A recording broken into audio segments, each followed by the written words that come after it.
Murray State races to take its 18-8 conference. The Racers are going to the big dance. The men's basketball team gets the 7th seed in the NCAA tournament. We have all the details. Plus, hear what the Student Government Association has planned for a prayer room on campus. And we have all the details you need to know before heading off campus for spring break. I'm Dustin Wilcox. And I'm Nick Jackson. This is the College News.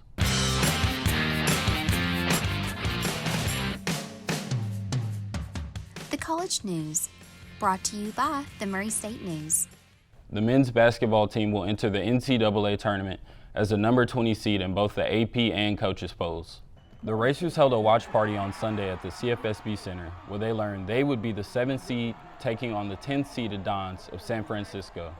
The 24-9 Dons are making their first appearance in the Big Dance since 1998. The game will be tomorrow at 7:40 p.m. and will be televised on CBS for those not making the trip. Tickets are still available for the game through the NCAA, Ticketmaster, and other ticketing websites. Tickets start at $41 for Session 2, which will get you into the St. Peter's versus Kentucky game and the Murray State versus San Francisco game. The women's basketball team isn't done yet either. They were chosen to participate in the NIT. The team will travel to Nashville as they will play Vanderbilt University tomorrow night as well. Tip-off is at 7 p.m. The Student Government Association passed a bill to create an interfaith prayer room on campus. SGA President Ian Puckett said the interfaith prayer room will be located in either the Curris Center or Waterfield Library. Students were passionate about the idea of an interfaith prayer room to practice their religious beliefs. Local churches and ministries plan to donate religious texts and other materials for the room. We're very excited about that. I think that it's going to be a good outlet for religious students on campus to utilize. I think it's going to be good for cultural exchange. I think it will be good for openness and tolerance. I think it goes right in hand with our diversity and inclusion pledge. To learn from one another, to accept one another, challenge one another, and to challenge bigotry. The bill passed the Senate 29 votes to 1. The next step is getting Murray State administration approval. While reflecting on Murray State's past and designating 2022 as the university's year-long centennial celebration, the Board of Regents discussed future improvements at its March 11th meeting. The board members passed a proclamation recognizing Murray State's 100 years of service to the greater Murray community. And we just, for a long time, going back 100 years, we appreciate the service of the county and the city, and that continues today, and we appreciate it very much. Current campus construction, such as the window replacements for Wilson and Wells Hall, are set to be finished by early May. New construction proposals were announced as well. The bridge over Chestnut Street is set to be replaced by the Centennial Bridge, and the green space behind Waterfield Library has been designated for what will be Woods Park. Mason Hall and the Oakley Applied Science Building are set to be renovated in order to be more accessible and meet the Americans with Disabilities Act guidelines. The board also approved the construction of a new nursing building. On the residential side of campus, plans have been further unveiled from the public-private partnership. Along with having Regents and Whitehall replaced, Hart Hall too will be replaced. More information about the campus housing redesign will be provided at the Spring Quarterly Board of Regents meeting set for June 3, 2022. The History Department in Phi Alpha Theta hosted a Ukraine teach-in event Monday, March 14th. Jillian Smith joins us with more. Jillian? Thanks, Nick. Members of the History Department faculty came together to discuss the historical context of this crisis in Ukraine and answer audience questions. Dr. Eleanor Rivera, Dr. David Pizzo, and Dr. Marjorie Hilton were the event moderators. While they didn't want cameras in the event, Department Chair Dr. Kathy Callahan said it's important for people to understand the situation in Ukraine. The human suffering in Ukraine right now is unbelievable. Callahan said there are thousands of Ukrainians fleeing to European countries in hopes of returning to their homeland again, but adds many of their homes are gone. So there are a lot of really important questions. What do they do about who they are? How do they maintain their cultural connections? It's really hard when you have to give up everything and go somewhere else. President Joe Biden is heading to Brussels for a NATO summit regarding the Ukraine situation. And Callahan wants to remind people that while the crisis is happening across the globe, it has an effect on all of us. Nick? Thanks, Jillian.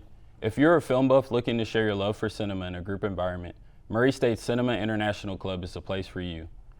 March 31st, Cinema International will have its first showing of the film Los Lobos in the Barclay Room of Curtis Center. It will also be shown on April 2nd. The film depicts an immigrant mother and her 2 children leaving Mexico to go to the United States in hopes of a better life. The following week on April 7th, Cinema International will have its first showing of the film On This Side of the World in the Barclay Room, followed by a second showing in the Current Center Theater on April 9th. All showings start at 7:30 p.m. For more information on films featured, be sure to check out Cinema International's Facebook page, Cinema International at Murray State. Turning to sports now, the baseball team is at home today. Connor Capito joins us with the latest in sports. Connor? The baseball team lost to the Kentucky Wildcats on Tuesday, but bounced back over the weekend, winning both games against Illinois State. They are at home today as they face off against North Alabama at 3 p.m. They will stay at home over the weekend as Valparaiso comes to town. The softball team won 5 of 6 games over the weekend in the Racer Classic. They will play UTEP tomorrow at home at 3 p.m., then travel to Illinois to take on SIUE as they start OVC play. Men's basketball coach Matt McMahon was named NABC's District 18 Coach of the Year. KJ Williams and Tevin Brown were named to the first team All-NABC, and Juice Hill was named to second team. McMahon was also named one of 10 semifinalists for the Naismith Coach of the Year. That's all for sports. Be sure to cheer on the men's and women's basketball teams tomorrow night in the NCAA and NIT tournaments. Back to you, Dustin. Thanks, Connor. College students watch a lot of TV. It's what we do. So I set out to sum up what some of us saw last week. I was so anxious and worried and just like stressed out. ABC kicked off the week with 2 episodes of The Bachelor on Monday and Tuesday. First, a heated women tell-all tore open old scars between contestants Shanae and Genevieve. When you get eliminated, you go home and Aaron from Katie's season. Then season 26 Bachelor Clayton Echard drove a wedge between himself and Susie after being intimate with both Rachel and Gabby at Fantasy Suites. If you had this big old reservation, this huge deal breaker, why would you not bring this up until... Thursday threw us 2 season finales on Fox. First on Joe Millionaire for Richer or Poorer, the Joes chose their leading ladies among the 4 remaining contenders. I can honestly say money has not played a role in the way I have felt about you at all. Then on Pivoting, the main trio brought their cremated friend along for a wild ride. Saturday saw Cartoon Network's late-night action block Toonami hit hard with Shenmue the Animation, based on the video game franchise of the same name. The week came to a close on Sunday with mainstays AFV on ABC and Animation Domination on Fox. NBC fired back with the second episode of its Regency-style reality dating series, The Courtship. You should chase that feeling of love, because it's so worth it. Dial in next Monday and Tuesday for The Bachelor season finale on ABC. Plus, keep a keen eye for the return of Impractical Jokers on True TV in April and Archer on FXX this fall. This is not Hercules balls. Sir. I'll take that name. I'm Dustin Wilcox for the College News. Wow. How do you have time to watch all that between school and work? I don't know, Nick, but those not going out of town for spring break could catch up on some of those shows. Around this time last year, many students were shocked and surprised that MSU had removed spring break from its calendar. But just like the McRib, spring break is back. Our very own Rachel Esner took to the streets to find out how students are going to spend their spring break. Hello, I'm Rachel Esner, and I am on Murray State's campus today interviewing students to see their plans for spring break this year. Do you have any plans for spring break this year? I'm going to try and potentially go see the Murray State UK matchup in Indianapolis if that happens. But other than that, just going home and seeing family. So awesome. Chris. What are you doing for spring break this year? Not a thing. Not a thing, why not? Because I don't want to do anything.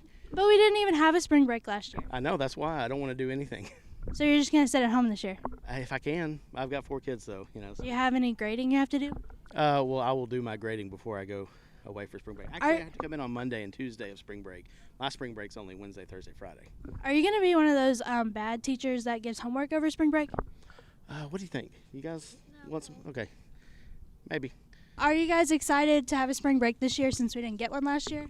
Oh, absolutely. I know that myself, along with multiple other students in the student body population, are really excited to have a full spring break and be able to just take that time off as we transition back to normalcy. So I think that people really appreciate that we are having a spring break, and I know that I'm really excited just to be able to sleep in for a full week. Are you excited to have a spring break this year? Yeah, I am. What are you planning on doing? Well, my house burnt down, so I can't go home. But And then this is my bedroom. So they're going to hang out their camper very and sorry. sift through the ashes. We bought a baby photo, well, half of it. Are you gonna be doing anything for spring break this year? Yes, I'm going to St. Louis with a bunch of girls. Oh, that's fun. Do you have any plans while you're there? Going to the zoo, the aquarium, and just hanging out with my girlfriends. How do you feel about it snowing the week before spring break? I think it's crazy. I was just talking to someone yesterday. It was snowing, and then yesterday it was like almost 70 degrees. But that's Kentucky weather for you, so I think it was crazy. Well, I'm Rachel Essner. Thank you, everyone, for watching our Man on the Street, and hopefully everyone has a great spring break. For students opting to stay on campus instead, MSU Housing is urging students to fill out their interim housing form in their emails. Spring break is March 21st through March 25th. Housing has reserved Lee Clark and Springer Hall for students opting to stay over break with a charge of $18 per night, which will be charged to your student account. Limited space is available, so apply soon. For more information, email housing@msu.housing@murraystate.edu.